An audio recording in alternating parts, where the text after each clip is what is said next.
Bien-aimés frères et sœurs, vous connaîtrez la vérité et la vérité vous affranchira. Ça, c'est pas moi qui le dis, c'est la Bible qui le dit. Et moi, je vous dis mieux. Vous connaîtrez la vérité historique, notamment celle de vos ancêtres kémites, et vous aurez une vision globale de ce que c'est que la vraie souveraineté politique. J'ajoute, vous reviendrez à la spiritualité africaine ancestrale et vous comprendrez les enjeux de l'indépendance économique.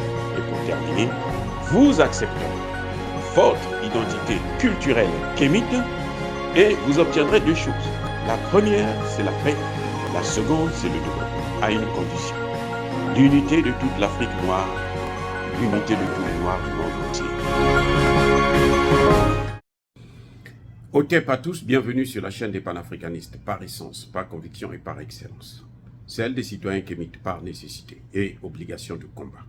Nous sommes une chaîne qui n'est guidée que par nos ancêtres et rien que par les ancêtres qui appartiennent à l'égrégore du monde noir.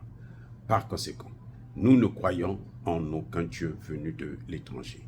Toutefois, cette vidéo n'est aucunement destinée à inciter à la haine ou à la violence, car nous menons un combat qui est d'abord et avant tout spirituel, intellectuel et démocratique. Ensuite, il est politique, géopolitique et géostratégique, contre l'impérialisme, le colonialisme, le néocolonialisme et l'endocolona, qui sont tous qualifiés de crimes contre l'humanité. Nous menons ce combat sur la base du principe fondamental que nous avons hérité de nos ancêtres kémites, qui est celui de la Mahat, c'est-à-dire solidarité, vérité et justice. Vous êtes donc en droit de connaître la vérité et nous avons l'obligation de vous dire la vérité, rien que la vérité, afin que justice soit rendue au continent africain. Et ça, c'est notre modeste contribution dans cette noble lutte en faveur de la souveraineté, la dignité, la solidarité et l'unité africaine. C'est exactement ça que nous appelons le panafricanisme. Bien-aimés frères et sœurs, les Occidentaux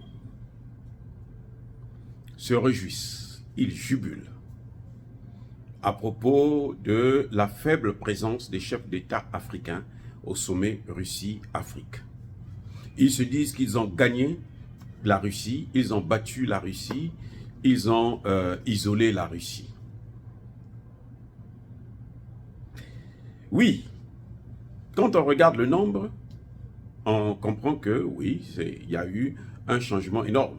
Vous savez, le premier sommet Russie-Afrique avait réuni 43 chefs d'État africains. Et cette fois-ci, 4 ans plus tard, il n'y a que 17 chefs d'État africains. Comment expliquer cela? La première des choses qu'il faut savoir, c'est que s'il y a eu une faible présence, c'est que nous sommes dans une autre circonstance, dans d'autres circonstances, une situation de guerre en Ukraine. Il y a beaucoup de chefs d'État africains qui ont choisi de ne pas aller à cause de cette guerre. Mais pour la plupart, écoutez bien, pour la plupart des chefs d'État africains, ils ne sont pas partis à cause de la pression exercée sur eux par les États-Unis d'Amérique. Et ça fausse la démarche. C'est-à-dire qu'on ne peut pas élaborer un bilan lorsque les mêmes conditions ne sont pas réunies. C'est-à-dire, je pense que je ne suis pas statisticien, lorsqu'on prend un échantillon, lorsqu'on prélève un échantillon, il faut que cet échantillon puisse représenter l'ensemble de la population, l'ensemble du groupe que l'on veut étudier. On ne peut pas parler de Joe Biden, qui reçoit presque tous les chefs d'État africains, parce que là, comme c'est les États-Unis, ils courent. Et entre-temps, on sait que ces chefs d'État n'ont reçu aucune pression, ni de la Russie, ni de la Chine, ni de l'Inde, ni de l'Iran, ni de Cuba, ni de aucun pays d'autre. Donc là, les chefs d'État sont libres de se déplacer, de faire ce qu'ils veulent. S'ils veulent partir, ils partent. S'ils ne veulent pas partir, ils restent chez eux. Vous voyez la différence?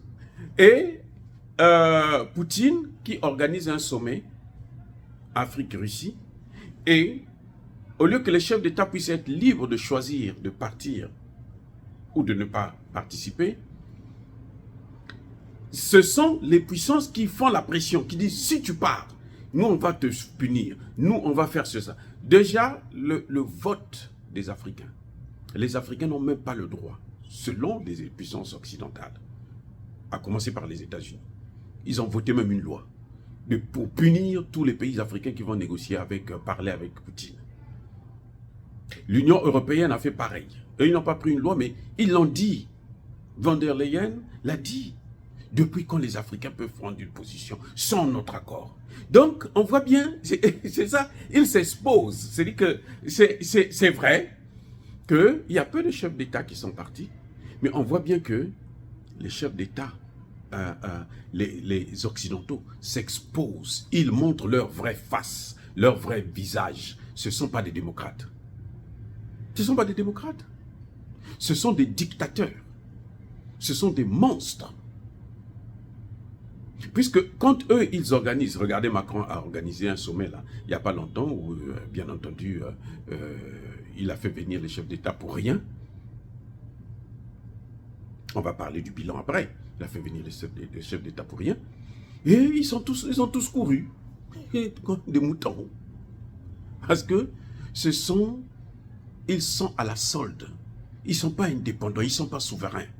Et c'est pour ça que nous nous battons, les gars. Notre combat à nous, là, c'est celui-là. Faire en sorte que nos chefs d'État puissent être libres de choisir leurs partenaires. Et surtout, de ne pas aller vers aimer leur bourreau.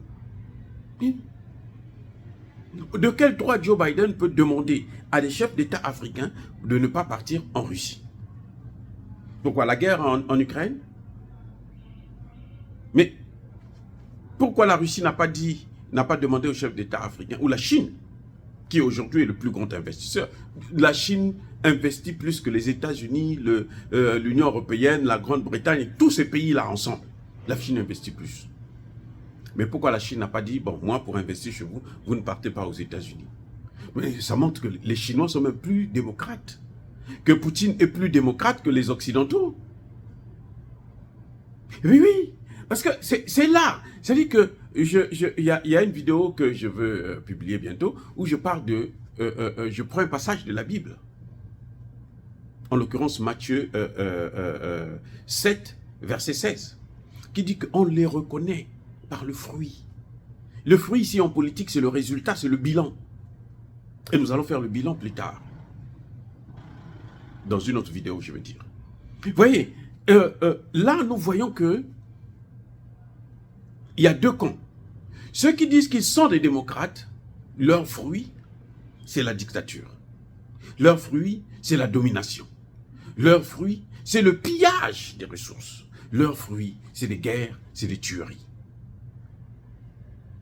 Et ceux qu'on qualifie d'être des dictateurs, ils sont plus démocrates. Parce que quand vous voulez parler avec d'autres gens, en dehors d'eux, non, ils sont calmes. Ils sont calmes. Et donc se réjouir sur une telle situation, c'est manquer d'honnêteté. C'est manquer de lucidité. C'est faire preuve d'une bassesse politique, mais alors qu'on ne peut pas qualifier. Comment voulez-vous vous réjouir? Parce que vous êtes en train de dominer des gens. Vous êtes en train de dominer des chefs d'État. Et vous dites que ces pays-là sont souverains. Et vous parlez de la démocratie. Regardez là, ils sont en train de dire la démocratie au Niger. Les États-Unis ont dit, nous allons ramener Bazoum au pouvoir. Parce qu'il faut respecter la démocratie. Mais eux, ils ne respectent pas la démocratie. Ce sont tous les plus grands violeurs de la démocratie. La démocratie, pour eux, c'est occuper le Niger. Vous voyez? Donc, on voit là deux mondes différents. C'est pour ça que la multipolarité reste, mais aujourd'hui, c'est l'essentiel.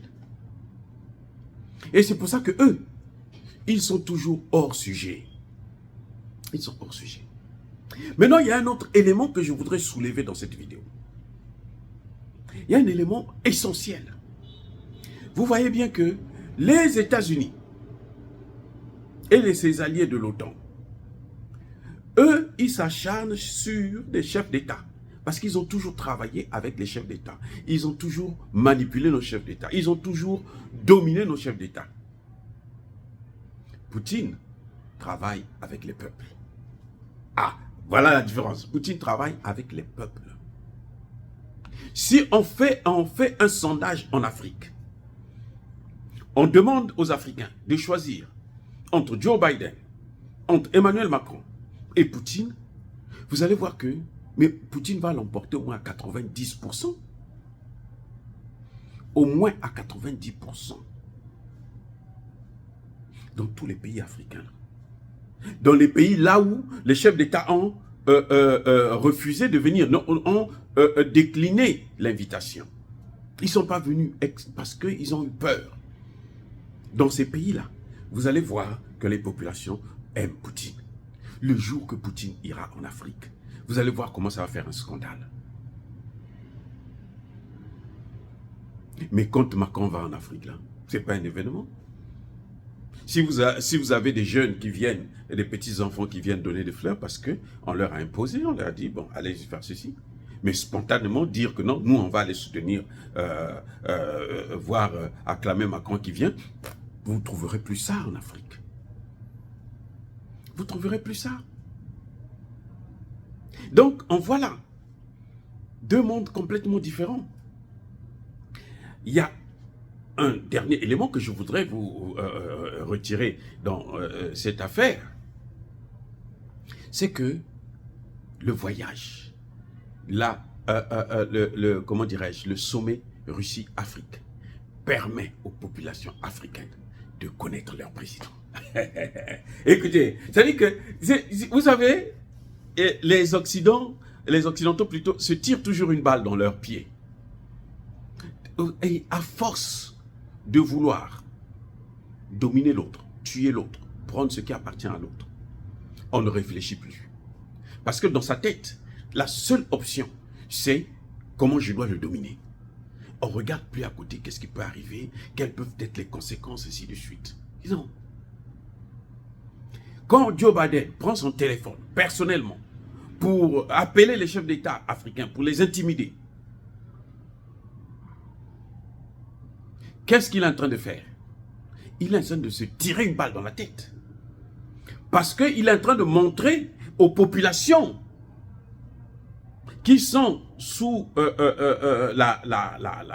la présidence de son interlocuteur que non, votre interlocuteur là, votre président là, ne vaut rien. C'est moi qui le commande. Ouais, c'est là où je dis, mais ces gens, en fait, ils ne sont pas intelligents. Ils ne sont pas intelligents. Ils ne sont pas intelligents, ils ne le sont pas.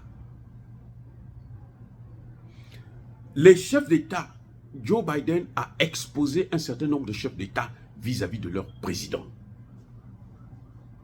Je veux vous sortir une confidence. Si Bazoum était parti en Russie, cela ne serait certainement pas arrivé. On l'a bloqué là quand? Mercredi. Le sommet commençait quand? Jeudi. Donc, s'il voulait participer, il serait parti soit mardi, soit mercredi.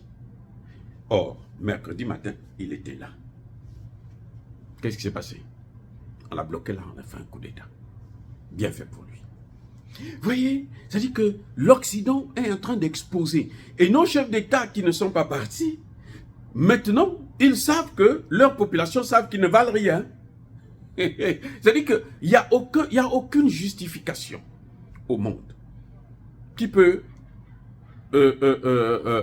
expliquer que les gens puissent partir, venir chez Macron, à Paris, là, pour se balader, dépenser d'autres 1 milliard de francs CFA pour louer l'avion pour les 4 jours qu'il vient faire. L'avion seulement, hein. L'hôtel et autres, là, c'est même pas la peine.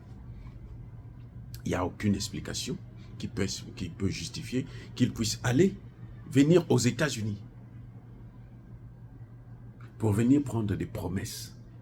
Les États-Unis, la France, ce sont des pays super endettés. Et il y a super endettés. La dette de la Russie, là, elle est à peine à 17% ou, je sais pas, 15%. La dette de la Russie. 15% de son PIB. Donc la Russie n'est pas endettée. Les États-Unis, c'est le pays le plus endetté au monde. La France est à plus de 3, est plus endettée que l'ensemble des pays africains. Vous-même imaginez la suite. Et pas plus endettée de 1 milliard, 2 milliards, non. Elle est 3 fois et demi plus endettée que l'ensemble du continent africain, tous les pays africains réunis. Qu'est-ce que vous partez faire chez eux? Alors que Poutine vous présente autre chose, Poutine vous présente mieux. Oh, bien-aimés frères et sœurs, c'est dommage que les chefs d'État africains, qu'il y ait en ce 21e siècle des chefs d'État africains qui ne veulent pas sortir du joug de la colonisation, qui continuent à rester les esclaves des Occidentaux. Et ils se disent, nous sommes élus démocratiquement, nous avons la... Non, vos peuples, les populations là, ils s'en fichent de vous. Ces chefs d'État là qui ne sont pas partis là, les populations là, leurs populations s'en fichent. Eh bien, ils ne comptent pas pour eux. C'est pour ça que vous voyez quand il y a des coups d'État là, les populations ne sont pas contre. Oui, vous allez dans ces pays là, s'il y a un coup d'État, les populations, personne ne va bouger. Allez-y faire un coup d'État au Mali. Vous allez voir comment tout le Mali va sortir. Tous les Maliens vont sortir contre vous. Allez-y le faire au Burkina, au Centrafrique. Vous allez voir les conséquences. Mais si vous le faites dans d'autres pays, que je ne veux pas citer les noms, vous allez voir que la population sera là. Soit ils vont être calmes, regardez, soit ils vont acclamer. C'est le cas du Niger. Dire cela, c'est inciter à la haine ou à la violence, non. Yabakolerve, Yamalembe. On ne peut pas faire la comparaison là où les circonstances ne sont pas les mêmes. La comparaison est faussée. La comparaison est faussée. C'est comme à l'école, vous êtes là, il y a un étudiant qui a étudié son cours, qui travaille seul, et il y a un autre qui est aidé par le professeur, et vous pensez que non, celui qui est aidé par le professeur, il est plus intelligent que celui qui est en train de travailler seul parce qu'il a étudié son cours, puisqu'il a une moyenne un peu inférieure à celui de l'autre. Non, ça n'a pas de sens. Oh, bien aimés frères et sœurs, soyez bénis. Je persiste et je signe. Soyez abondamment bénis par le Dieu de Kémit et par nos ancêtres angélisés. Mais que tous ceux qui persécutent le continent africain le pillent et le déstabilisent, qu'ils soient noirs, blancs, chinois, arabes, indiens, qui qu'ils soient punis, maudits, foudroyés, écrasés, effacés par ce Dieu de Kémit et par nos ancêtres angélisés. Vive l'Afrique éternelle, je dis et j'assume.